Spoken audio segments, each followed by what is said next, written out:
கிறிஸ்துவில் பிரியமான சகோதர சகோதரிகளே, அன்பு பிள்ளைகளே, கடவுள் நமக்கு அருள் தரும், தாமரும் அருளை மிகுதியாக தரும் இத்தவக்காலத்தை தொடங்கும் வேளையில் இந்நாளின் காலை பொழுதிலேயே கடவுளை தேடி வந்திருக்கிறோம். உண்மையில் நம் ஆண்டவர் இயேசு கிறிஸ்துவில் அந்த கடவுள் தரக்கூடிய பேரன்பை, பேரிரக்கத்தை விருப்பத்தோடு வேண்டி அவர் திருமுன் வந்திருக்கிறோம் என்றே நான் உணர்கிறேன். பிரியமான சகோதர சகோதரிகளே, திருவழிபாடு நமக்கு பல காலகட்டங்களை கொடுத்தாலும் எல்லா காலகட்டங்களும் அந்த கடவுளது அருளை கொண்டாடுகிற வேலைகள் என்றாலும் கூட இத்தவக்காலத்தில்தான் நம்மை அறியாமலேயே ஆழமாய் அந்த கடவுள் நம்மீது பாராட்டக்கூடிய பேரன்பை, பேரிரக்கத்தை அனுபவித்து உணர்கிறோம். அந்த பேரன்பை, பேரிரக்கத்தை கொண்டாடி மகிழ்கிறோம். அந்த நல்ல கடவுளுக்கு நன்றி செலுத்துகிறோம் என்று. இஸ்ராயேல் மக்களை பொறுத்தவரை அவர்களுக்கு இந்த 40 என்பது தங்கள் வாழ்வில் கலந்து போன ஒரு எண்ணாக இருந்தது. ஆக பொதுவாகவே விவிலியத்தில் 159 முறை அந்த 40 என்கிற நாட்கள் குறிப்பிடப்பட்டிருந்தாலும் அந்த நாட்கள் எல்லாம் கடவுளை நோக்கிய அவர்களது தயாரிப்பு காலமாகவே இருந்தது என்பதையே பார்க்கிறோம். இயேசுவும் கூட தமது பொது வாழ்வுக்கு தன்னையே தயாரிக்கிற காலமாக 40 நாட்கள், 40 பகலும் இரவும் தனித்திருந்தார், கடவுளிடம் மன்றாடினார் என்று விவிலியம் நமக்கு சொல்லுகிறது. ஆகவே திரு அவையும் இந்த 40 நாட்களை அந்த கடவுளை நோக்கி பயணிக்கிற ஒரு கால அளவாக கொடுத்திருக்கிறது.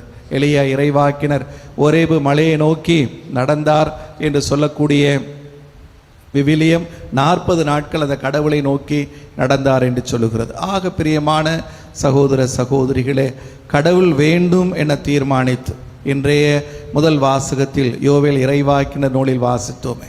யோவேல் இறைவாக்கு நூல் 2ஆம் அதிகாரம் 13வது இறைவார்த்தை, உங்கள் கடவுளாகிய ஆண்டவரிடம் திரும்பி வாருங்கள் என்று நமக்கு அழைப்பு விடுத்த அந்த இறைவார்த்தையை உள்ளத்தில் ஏற்று அந்த கடவுளை நோக்கிய பயணத்தை நாம் தொடங்கக்கூடிய காலமாக இந்த காலம் அமைந்திருக்கிறது. 2ஆம் வாசகத்திலும் கூட பவுலடியார் நமக்கு சொல்லிக் கொடுக்க கேட்டோம். இன்றே கடவுள் நமக்கென குறித்து வைத்திருக்கிற காலம், இன்றே மீட்பு நாள். இந்த தகுந்த காலத்தை பயன்படுத்தி உங்கள் கடவுளாகிய ஆண்டவரிடம் திரும்பி வாருங்கள் என்று. அன்று புனித பவுலடியார் எல்லா மக்களுக்குமாக அழைப்பு விடுத்தார் என்று நானும் உங்கள் பங்கு தந்தையும் இருக்கிற அருள் பணியாளர்களும் மீண்டும் அதே அழைப்பை உங்களுக்கு விடுக்கிறோம். உங்கள் கடவுளாகிய ஆண்டவரிடம் திரும்பி வாருங்கள். ஆக அந்த கடவுளாகிய ஆண்டவரிடம் திரும்பி வருகிறோம் என்றால் 2 காரியங்கள் அவசியமானவை. ஒன்று, நாம் அந்த கடவுள் நம்ம மீது பாராட்டக்கூடிய அந்த பேரிரக்கத்தில் அல்லது பேரன்பில் நம்பிக்கை கொண்டவர்களாக இருக்க வேண்டும். கடவுள் இரக்க மிகுந்தவர் என்பதை நாம் நம்புகிற போது மட்டுமே நாம் கடவுளாகிய ஆண்டவரிடம் திரும்பி வருகிறோம். தாவீது அந்த மனமாற்றத்தை அனுபவித்து உணர்ந்தவனாய் தன் கடவுளாகி ஆண்டவரிடம் திரும்பி வருகிற போது பாடிய அந்த பாடலைத்தான் இன்று பதிலுரை பாடலாக, தியான பாடலாக நாம் கேட்டோம். ஆக அந்த கடவுளது இரக்கத்தில் நம்பிக்கை வைத்த ஆண்டவரே, என் மீது இறங்கும், நான் பாவியாய் இருக்கிறேன், ஏனெனில் நீர் இரக்க மிகுந்தவர் என்பதை உணர்கிற போது அந்த கடவுளிடம் திரும்பி வருகிறோம். புனித பவுலடியாரை போல ரோமேயருக்கு எழுதப்பட்ட திருமுகம் 5ஆம் அதிகாரம் 20வது இறைவார்த்தையில் வாசிக்கிறோம். பாவம் பெருகிய என்னிடத்தில் கடவுளது அருள் அணை கடந்து பெருக்கெடுத்து ஓடியது என்பதை அந்த மனிதர் உணர்கிற போது, தனது கடந்த கால பாவ வாழ்வை விட்டு அந்த இயேசுவை மிக இறுக்கமாக பிடித்து கொள்ள முற்படுகிற போது அந்த அனுபவம்தான் இத்தவக்காலம் நமக்கு கொடுக்கக்கூடிய அனுபவமாக இருக்க முடியும். அந்த பவுலும் அந்த கடவுளது இரக்கத்தில், அந்த அன்பில் நம்பிக்கை வைத்தவர் என்று பார்க்கிறோம். அதே போல லூக்கா நற்செய்தி 15ஆம் அதிகாரம் 18வது இறைவார்த்தையில் வாசிக்கிறோம். அந்த ஊதாரி மைந்தன் எழுந்து என் தந்தையிடம் போவேன் என்று எழுந்து சொல்லுகிறான், ஏனெனில் அவன் தன் தந்தையின் அந்த இரக்க குணத்தில், அவரது பேரன்பில் நம்பிக்கை கொண்டிருந்தவனாக இருக்கிறான் என்று பார்க்கிறோமாக. அந்த கடவுளது இரக்கத்தில் நம்பிக்கை கொண்டிருந்தால் மட்டுமே, அவர் பேரன்பு மிகுந்தவர் என்பதை அனுபவித்து உணர்ந்து அதை நம்ப தொடங்குகிற போது மட்டுமே நாம் அந்த கடவுளிடம் திரும்பி வர முடியும். அதைத்தான் யோவேல் இறைவாக்கினர் சொன்னதாக இன்று வாசுக்கு கேட்டு, உங்கள் கடவுளாகிய ஆண்டவரிடம் திரும்பி வாருங்கள், ஏனெனில் அவர் அருள் நிறைந்தவர், இரக்கமிக்கவர், நீடிய பொறுமையுள்ளவர், பேரன்பு மிகுந்தவர். ஆக ஏன் தந்தையாம் கடவுளிடம் திரும்ப வருகிறோம்? அவர் இரக்க மிகுந்தவராக, அருள் மிகுந்தவராக, பேரன்பு கொண்டவராக இருக்கிறார் என்பதால் அந்த தந்தையாம் கடவுளிடம் திரும்ப வருகிறோம் என்பதையே விவிலியம் நமக்கு உணர்த்துகிறது. எசேக்கியேல் இறைவாக்கு நூல் 33ஆம் அதிகாரம் 11வது இறைவார்த்தையில் எசேக்கியேல் சொல்லிக் கொடுப்பார் கடவுளுடைய வார்த்தைகளாக, என்மேல் ஆணை, தீயோர் சாக வேண்டும் என்பது என் விருப்பம் என்று, ஆனால் அத்தீயோர் தம் வழிகளில் நின்று திரும்பி வாழ வேண்டும் என்பதே என் விருப்பம் என்று. ஆக நமது மனமாற்றத்திற்காக கால்கடுக்க காத்திருக்கிற கடவுளாக அந்த கடவுள் இருக்கிறார் என்பதை உணர்கிற போதுதான் நம் தந்தையாம் கடவுளிடம் திரும்ப வருகிறோம் என்கிற அந்த உணர்வு நமக்குள் பிறக்கிறது.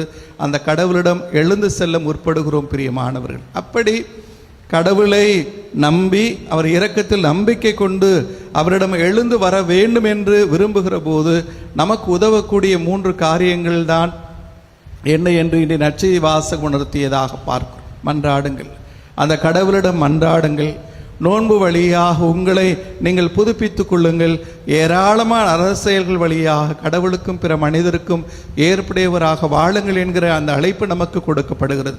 ஆகவே தான் இதை தவக்காலத்தின் 3 தூண்கள் அல்லது உண்மையான மனமாற்றத்திற்கான 3 தூண்கள் என்று திரு அவை அவற்றை அழைக்கிறது. முதலாவதாக மன்றாடுகிற விதம். இயேசு சொல்கிறார், இந்த 3 காரியங்களையும் செய்யுங்கள். 3 காரியங்களையும் செய்வது உங்களுக்கும் அந்த கடவுளுக்கு மட்டும் தெரிந்திருக்கட்டும். உலகத்து பார்வைக்காக அல்ல, இந்த உலகம் உங்களை பெரிய மனிதர்களாக பாராட்ட வேண்டும் என்பதற்காக அல்ல, அல்லது உங்கள் சமூக அந்தஸ்தை உயர்த்தி கொள்வதற்காக அல்ல. நீங்கள் செய்யக்கூடிய எல்லா காரியங்களும் மறைவில் உங்களுக்கும் அந்த கடவுளுக்கு மட்டும் தெரிந்த காரியங்களாக இருக்க வேண்டும் என சொல்லிக் கொடுக்கிறார். முதலாவது மன்றாட்டு ஜெபம். உங்கள் கடவுளோடு ஒன்றித்து அந்த கடவுளோடு நல்லுறவு பாராட்டி வாழுங்கள் என்று. ஜெபம் என்றால் அந்த கடவுளும் நானும் யார் என்பதை உணர்த்துகிற ஒரு அனுபவம். அந்த கடவுள் முன்னிலையில் நான் யார் என்பதை அறிந்து கொள்ளக்கூடிய தருணம். எனக்கும் அந்த கடவுளுக்கும் அல்லது கடவுளுக்கும் எனக்குமான அந்த உறவு ஜெபம் என்று வருகிற போது நம் கடவுளாகிய ஆண்டவரிடம் திரும்பி வருகிறோம். அந்த ஜெபத்தால் மீண்டும் அந்த கடவுளிடம் திரும்ப வருகிறோம். இரண்டாவதாக நாம் இருக்கக்கூடிய நோன்பு எல்லாம் ஆக அது நம் உடலை பக்குவப்படுத்துகிறது, உள்ளத்தை பக்குவப்படுத்துகிறது, நமது வாழ்வை முறைப்படுத்துகிறது. அத்துணைக்கு மேலாக நாம் சுதந்திரம் உள்ள மனிதர்களாய், மன சுதந்திரம் உள்ள மனிதர்களாய் உருவாகி வளர அவை நமக்கு உணர்த்துகிறது அல்லது உதவுகிறது என்று பார்க்கிறோம். நோன்புறுத்தல் என்பது தனிப்பட்ட விதத்தில் கடவுளுக்கு செலுத்தப்படக்கூடிய ஒரு காணிக்கையாக இருந்துவிட முடியாது. ஆனால் அது நம்மை முறைப்படுத்துகிறது, நமது வாழ்வை வரையறை செய்கிறது. அதன் வழியாக கடவுளுக்கு ஏற்புடைய வாழ்வாக அமைய அது உதவுகிறது என்று பார்க்கிறோம். மூன்றாவதாக உங்களிடம் இருப்பதை வறியவர்களோடு பகிர்ந்து கொள் என்கிற அந்த அழைப்பே நமக்கு கொடுக்கப்படுகிறது என்று பார்க்கிறோம். எசையா இறைவாக்கு நூல் 58ஆம் அதிகாரம் 7வது இறைவார்த்தையில் கடவுளுக்கு விருப்பமான நோன்பு என்பது என்ன, மனமாற்றம் என்றால் உண்மையில் என்ன என்பதை உணர்த்தக்கூடிய எசையா கடவுளின் வார்த்தைகளாகவே சொல்லுவார். பசித்தோருக்கு உங்கள் உணவை பகிர்ந்து கொடுப்பதும், தங்க இடமில்லா வறியோரை உங்கள் இல்லத்திற்கு அழைத்து வருவதும், உடையற்றோரை காணும்போது அவர்களுக்கு உடுக்க கொடுப்பதும், உங்கள் இனத்தாருக்கு உங்களை மறைத்து கொள்ளாதிருப்பதும் அன்றோ நான் விரும்பக்கூடிய நோன்பு. இதை செய்கிற போது நீங்கள் நோன்பு இருப்பீர்களானால் அதை எனக்குரிய பழியாக ஏற்பேன் என்று சொல்லக்கூடிய கடவுளாக பார்க்கிறோம். ஆக நாம் செய்யக்கூடிய அரசியல்கள் என்பது நமது உள்ளங்களை ஏழைகளை நோக்கி செலுத்துகிறது. ஆக ஒரு மாற்றத்தை விரும்புகிறோம், சமூக மாற்றத்தை விரும்புகிறோம், எல்லாரும் எல்லாமும் பெற்று வாழ வேண்டும் என விரும்புகிறோம், எல்லாருக்கும் உதவி அவர்களை கைதூக்கி விடுகிறோம் என்பதே அந்த அரசியல்களின் நோக்கமாக இருக்கும்.